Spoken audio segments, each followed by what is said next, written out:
অর্থ না থাকলে প্রেম জানলাতে মারা যায়।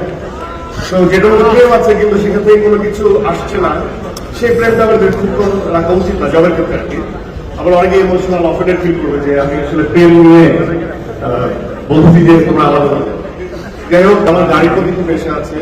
ওল্ড স্কুল গাড়ি আমার খুব পছন্দ। গাড়ির নিচে যে গাড়ির প্রত্যেকটা জিনিস আমি বলতে পারি, আমি গাড়ি অনেকে জিজ্ঞেস করেন। তো আমি যে কাজটাই করি যখন একটু মন দিয়ে করার চেষ্টা করি। আমি কথা খুব ভালো বলতে পারি না, আবার তো আমি সবসময় একটা এক্সাম্পল দিই, যেমন দুই ভাই, একজন দুজনেই গ্রুপ থিয়েটারে কাজ করে।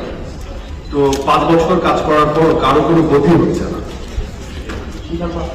তো তারপর তারা কাজ করে, কারণ তাদের ওই ভালো লাগে গ্রুপ থিয়েটারে অভিনয় করতে, মানুষ করতে অভিনয় করতে ভালো লাগে। তো একজন ছোট ভাই যেটা, সেটা বলল যে একটা ওই মুদির দোকান করে ফেলি। তো বড় ভাই বলে যে মুদির দোকান কেন করবে, তোর কাপড়টি না বলে না করি। তো আস্তে আস্তে আস্তে আস্তে আস্তে আস্তে মানে বিগার, ও আরো 5 বছর পর ওর গ্রোথ যে ওই যে স্বপ্নের মতো বা অন্যান্য যে আমরা যে ফ্র্যাঞ্চাইজিং দেখি অনেক বড়, মানে ঢাকার বাংলাদেশের বিভিন্ন জায়গায় তার শপ আছে। আর যে বড় ভাই এখনো গ্রুপ থিয়েটার তার কোনো গতি হয় নাই। তো দুজনেই গ্রুপ থিয়েটার আসছিল নাটকের ইমোশন নিয়ে, কিন্তু ছোট ভাই আগে থেকে বুঝতে পারছিল যে this is not my cup of tea. তো আমার কাছে মনে হয় যে সবাই অনেক কথা বলছে, বাট আপনারা ডিপ ইনসাইড নিজেকে জিজ্ঞেস করবেন যে কোন বিষয়টাতে আপনারা বেশি মনোযোগী হন বা আরাম লাগে। তো আরাম জিনিসটা অনেক বেশি ইম্পর্টেন্ট আমার কাছে মনে হয়। আমি পড়ালেখা শেষ করে সবকিছু করে অনেক হোপ নিয়ে আমি হয়ে গেছি অ্যাক্টর, যেটা আমি কখনো ভাবিই নাই যে আমি অ্যাক্টর হবো।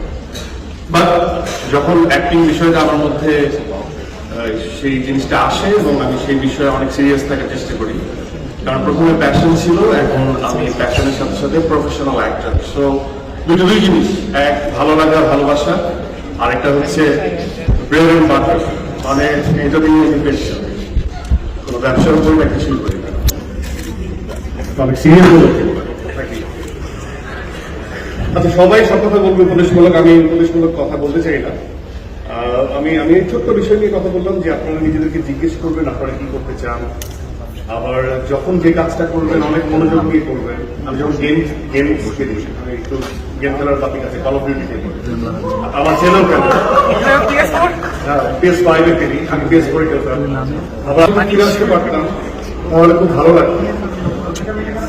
ওই একজন জিজ্ঞেস করছিল যে ভাইয়া রাফিকে দেখেন যে রাফির সাথে আমার কাজ কবে আবার আসবে।